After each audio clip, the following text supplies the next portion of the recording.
Before the flying bikes, before the glowing finger, before anyone whispered, "E.T. phone home."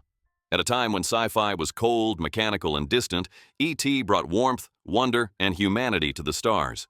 It made audiences laugh, cry, and believe, all in one sitting. Because this wasn't just another alien story. It was a love letter to childhood, to imagination, and to the idea that maybe, just maybe, we're not so different after all. Here are 20 reasons why. Number 1, it humanized the alien. Before E.T., aliens were invaders, cold, terrifying, and bent on destruction. Think War of the Worlds, The Thing, Alien, but Spielberg flipped the entire narrative. He made the extraterrestrial lovable, vulnerable, childlike. E.T. wasn't a monster, he was a mirror. Through him, audiences saw fear, confusion, curiosity, and love, emotions that made him more human than many of the humans around him. It was the first time a mainstream sci-fi film asked us not to run from the unknown, but to reach for it. Suddenly, the alien wasn't the villain, he was the heart. And that shift, from fear to empathy, changed science fiction forever. It opened the door for stories like The Iron Giant, Lilo and Stitch, and Arrival. All of them owe something to that gentle creature with the glowing heart. And that empathy changed more than E.T. himself. You'll see it again when we get to how Spielberg filmed the world through a child's eyes. Number 2, the practical effects felt alive. E.T. wasn't pixels or CGI magic, he was real. Crafted by Carlo Rambaldi, the E.T. animatronic contained over 150 mechanical parts. Servos, pulleys, hydraulics, each one designed to mimic the subtleties of human emotion. When he blinked, you felt it. When he smiled, it was genuine. Spielberg insisted on lighting E.T. like a real actor, not a prop, using shadows and reflections to give him warmth and soul. Even his glowing chest wasn't a special effect. It was practical lighting hidden beneath the suit. Those details made the alien feel alive, not manufactured. You could sense the weight in every movement, the effort in every breath. And because he existed physically on set, the cast, especially the children, reacted to him naturally. That realism is why, even in today's digital age, E.T. still feels alive. And that realism mattered, because we're seeing it from the eye level of wonder itself. Number 3, the film took a child's perspective, not a hero's. Most sci-fi films of the time followed soldiers, scientists, or astronauts, adults solving adult problems. But Spielberg made a radical choice. He told the story through a child's eyes. Every major shot, from the kitchen to the forest, was filmed at a child's height. We see what Elliot sees, not what the adults see. That single decision made E.T. feel more intimate, more magical. It's why the government agents look towering and faceless, like blurry shapes in a child's nightmare. The perspective grounded the movie in innocence instead of authority, making every discovery, every laugh, and every heartbreak feel deeply personal. Through Elliot, Spielberg reminded us that wonder still exists. If you're small enough to look up at the stars, and the way those animatronics made the actors believe, that's in fact 7. Number 4, the emotional score was defining for an era. When people think of E.T., they don't just remember the story, they feel the music. John Williams didn't simply compose a soundtrack, he sculpted emotion. The soaring strings, the trembling woodwinds, the childlike melody that grows into a symphonic explosion, it's storytelling in sound.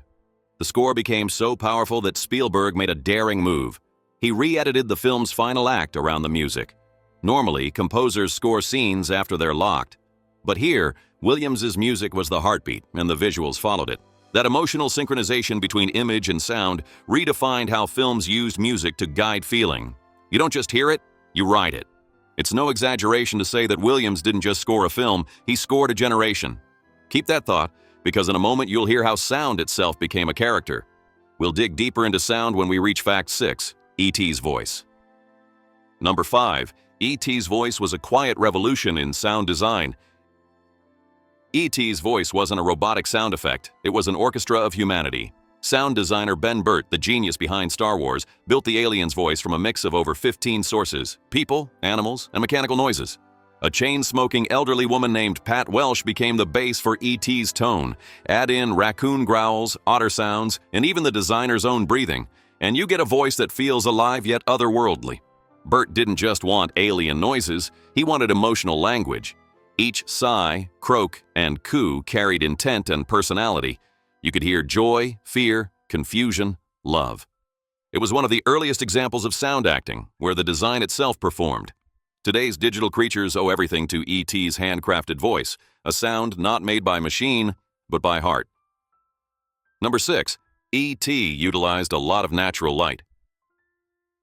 Every frame of E.T. glows with warmth, not from fancy filters or digital correction, but from real, natural light. Cinematographer Alan Daviau captured the quiet beauty of suburban life, those long California afternoons, the amber glow of a bedroom lamp, the soft blue of nighttime moonlight. The lighting itself feels like memory, imperfect, comforting, human. It makes you nostalgic for a childhood you might not have even lived. Daviau didn't light scenes to impress. He lit them to feel. The warmth of E.T.'s heart matches the tone of the film itself, glowing against the cold, sterile light of the government scientists. That visual contrast says everything: innocence versus control, emotion versus analysis. By using natural light, E.T. didn't just look real, it felt real. And once you've heard E.T. speak, it's time to listen to something even more powerful: silence. Number 7. It carried real emotions, not acting. Spielberg didn't just want performances, he wanted truth. To capture genuine emotion, he filmed E.T. in sequence, from beginning to end, something almost unheard of in Hollywood. This meant the kids experienced the story exactly as their characters did. Each day on set, they were growing closer to E.T., not just as actors, but as friends. By the time they filmed the goodbye scene, those tears weren't scripted. They were real. Henry Thomas, who played Elliot, wasn't pretending to lose a creature. He was losing someone he loved. That authenticity radiates through the screen. You can feel the heartbreak, the innocence, the purity of childhood grief. It's why audiences still cry at the ending, even decades later, because those weren't actors playing pretend. They were kids saying goodbye to magic. Those real tears didn't stay on set. They went global. You'll see how in Fact 9. Number 8. Product placement that changed marketing forever. It started as a simple candy trail, a handful of Reese's Pieces leading a lost alien out of hiding. But that tiny creative decision became a marketing earthquake. Hershey agreed to let Spielberg use their candy after M&M's rejected the offer, a choice they would regret for decades. After E.T. hit theaters, sales of Reese's Pieces skyrocketed by more than 300%, proving for the first time that movies could transform consumer behavior. This wasn't blatant advertising, it was organic storytelling that felt real. Elliot wasn't holding a billboard, he was sharing a snack. That authenticity is what made the moment stick, and it changed how Hollywood viewed product placement forever. From Back to the Future's Pepsi to Transformers' Cars, modern cross-promotion all traces back to a lonely kid, an alien, and a trail of peanut butter candy. Number 9. The first viral phenomenon. Before the internet. In 1982, there was no social media, no trending hashtags, no digital hype. And yet, E.T. spread like wildfire. Word of mouth became its marketing engine. People left theaters in tears, told their friends, and went back again, sometimes twice in one weekend. Lines wrapped around city blocks. Tickets sold out for months. It became a shared emotional event, passed from person to person, like a story everyone had to experience firsthand. The phrase, E.T. phone home, entered pop culture almost overnight. Kids repeated it in playgrounds, adults quoted it at work. This was virality before the internet. Pure human connection. Spielberg didn't just create a movie. He created a phenomenon that proved emotion could travel faster than technology. Number 10. Its hidden social commentary. Beneath its glowing heart and fairy tale charm, E.T. is quietly one of the most personal and socially reflective films Spielberg ever made. Set in suburban California, it captures the emotional fallout of divorce, a theme rarely explored in family films at the time. Elliot's loneliness, his need to protect something fragile, mirrors the pain of a broken home. E.T. becomes the companion his family can't provide, the emotional glue holding together what's left of his childhood. Even the faceless government agents represent an adult world that's intrusive, distant, and cold. Through the story of an alien visitor, Spielberg painted a portrait of early 1980s America, a society obsessed with control, yet aching for connection. It's not just science fiction, it's social fiction, disguised as a bedtime story. We're halfway through, the perfect time to phone home by hitting that subscribe button. And remember that warmth, because when the suits show up later, Fact 17, it turns ice cold. Number 11. Spielberg's camera moved like a child's mind. Spielberg's camera doesn't just show the story, it lives it. Watch closely. It's always moving, always curious, always chasing something, just like a child. The camera glides behind running feet, swings upward toward the sky, and dips low to the ground, as if it's exploring the world in real time. This wasn't an accident, it was deliberate design. Spielberg wanted viewers to see the world the way Elliot did, restless, imaginative, full of wonder. When the bikes take flight, the camera follows. This kinetic style, both playful and emotional, made E.T. feel more alive than most action films. It's not spectacle for spectacle's sake, it's empathy in motion. Spielberg turned cinematography into psychology, letting movement reflect the mind of a child discovering magic. Number 12. A blockbuster that wasn't built on action. In the early 80s, blockbusters were loud, fast, and filled with spectacle. Star Wars had battles in space, Indiana Jones had chases through temples, but E.T., it had quiet. No villains to defeat, no armies to fight, just a boy, an alien, and the aching simplicity of goodbye. And yet, E.T. outgrossed them all. Spielberg proved that emotion could be just as powerful as explosions, that tears could move audiences more than any car chase ever could. The movie's tension comes not from violence, but from connection, from the fear of losing something pure. It redefined what a blockbuster could be, not a spectacle of destruction, but a celebration of humanity. E.T. didn't conquer the box office with noise, it conquered it with love. Number 13. It has a cast of unknowns. Spielberg didn't chase celebrities, he searched for real kids. Drew Barrymore, Henry Thomas, and Robert McNaughton weren't box office names. They were faces from ordinary neighborhoods, full of awkward pauses and authentic wonder. That was the secret. You didn't watch Elliot? You were Elliot. Their laughter wasn't rehearsed. Their fear wasn't faked.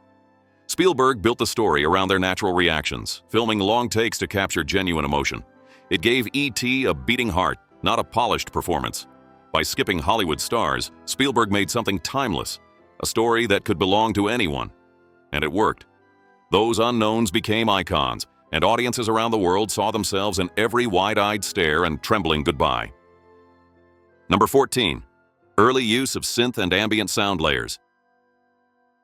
Beneath John Williams' emotional score hides a subtle revolution in sound. Sound designer Ben Burtt, yes, the same genius behind Star Wars, layered in faint synthesizers and ambient tones to create E.T.'s world. These weren't sci-fi bleeps or digital tricks, they were whispers, refrigerator hums, forest breezes, electrical buzzes, stitched together to feel alive. In 1982, this was groundbreaking. It gave the film an otherworldly pulse without losing its warmth. When E.T. moves, you feel the air change. When his heart glows, the low synth bloom feels like magic under your skin. Those techniques quietly paved the way for modern sci-fi sound design, from Interstellar to Arrival. Spielberg didn't just build a story with visuals, he built one you could hear breathing in the dark. Number 15. The film used a lot of silent moments to communicate. Most blockbusters fear silence. E.T. embraced it. Spielberg and editor Carol Littleton understood that sometimes the quiet moments say the most. Instead of filling every frame with dialogue or score, they let emotions breathe. Elliot's shaky voice, E.T.'s faint heartbeat, the rustle of leaves. Those pauses were revolutionary in 1982, when audiences were used to fast cuts and constant sound. Here, silence became a language of its own, honest, raw, and deeply human. When E.T. reaches out and says, "I'll be right here," the stillness makes it sacred. Spielberg didn't rush the tears, he gave it time. That kind of editing didn't just build tension, it built empathy. It reminded filmmakers that sometimes the bravest choice is to simply stop and listen. Number 16. Representation through emotion, not words. E.T. doesn't speak our language, but he doesn't need to. His connection with Elliot is built entirely on emotion. Shared feelings, mirrored reactions, pure empathy. Spielberg crafted one of cinema's first universal relationships, one that transcended race, culture, and even species. It's not about what they say, it's about what they feel. Kids around the world didn't need subtitles to understand the bond between them. The glowing finger, the heartbeat connection, it was storytelling beyond words. In an era obsessed with dialogue-driven scripts, E.T. proved that emotion itself could be the most powerful translator. That's why audiences in Japan, Nigeria, France, and Brazil all cried at the same scenes. It wasn't English or alien, it was humanity, glowing in the dark. Number 17. Real NASA suits, real fear. When the men in suits invade Elliot's home, it doesn't feel like a movie. It feels like a nightmare. That's because Spielberg didn't use cheap costumes. Those were real NASA-grade materials, custom lent for filming. The heavy plastic, the gleaming visors, the hissing oxygen lines, all authentic. It gave the scene a chilling realism, especially when seen from a child's eye level. To the kids, these weren't rescuers. They were faceless giants tearing apart their world. Spielberg wanted it that way, to capture how government authority can look terrifying when you're small and powerless. Every sound, every step, every reflection amplified that tension. Those suits symbolize something bigger than science, the fear of losing innocence to a world that doesn't understand wonder. Number 18, a groundbreaking promotional strategy. Before E.T. hit theaters, Spielberg pulled off one of the boldest marketing gambles in film history. He showed almost nothing. No early trailers revealing the alien, no advanced press screenings, just whispers, posters, and a logo. In an era when studios flooded audiences with footage, Spielberg went the opposite direction. He built curiosity through absence.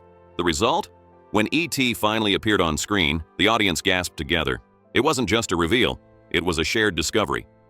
This minimalist approach created one of the first cinematic events, proving that mystery could sell better than spectacle. Modern marketing campaigns, from Cloverfield to 10 Cloverfield Lane, still follow that blueprint. Spielberg didn't just direct a movie, he directed the world's anticipation. Spielberg's last trick, the finale itself, is waiting in fact 20. Number 19, a soundtrack that lived beyond the screen. John Williams' score for E.T. escaped the theater and entered everyday life. It charted on Billboard, played on radios, and was hummed on playgrounds around the world. Those soaring notes became an anthem for childhood wonder. What made it revolutionary was how inseparable it became from the story's emotion. The melody didn't accompany scenes, it spoke for them. Williams even timed the final recording live to Spielberg's film rather than following a click track, something unheard of in Hollywood. That human touch gave the music its pulse. It wasn't precision, it was feeling. Few soundtracks have ever lived so far beyond the screen. Decades later, one bar of that theme still lifts you into the sky, every time the bikes take flight. Number 20, the finale defined modern movie endings.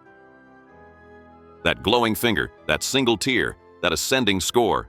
Spielberg fused every cinematic element, sound, light, silence, and soul, into a finale that still defines movie endings. It's not just a goodbye, it's transcendence. The light fades, but the feeling lingers. Every modern emotional climax from Toy Story 3 to Interstellar owes something to that forest clearing. Spielberg gave us a continuation, a promise that love and wonder don't die when the story ends. As E.T. points to Elliot's heart and says, "I'll be right here," the audience feels it too. The music swells, the ship rises, and for one perfect moment, cinema reaches beyond the screen. That's not just an ending, that's immortality. When the credits rolled on E.T., something rare happened. People didn't move. They just sat there, quietly, hearts full, eyes wide, like kids who had just seen magic for the first time. It was beyond just a story about an alien. It reflected our own capacity for love, loneliness, and connection. Spielberg took science fiction and turned it into human fiction. He didn't predict the future, he hand-shaped it. Everything that came after, the music, the marketing, the emotion-driven storytelling, carries a trace of E.T.'s glow.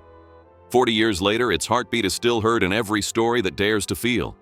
Because E.T. wasn't just ahead of its time, it redefined it. Now tell me, where were you when you first watched E.T.? Next, we're heading somewhere even sweeter, where childhood wonder meets chocolate rivers. Keep watching. Wow, that was weird.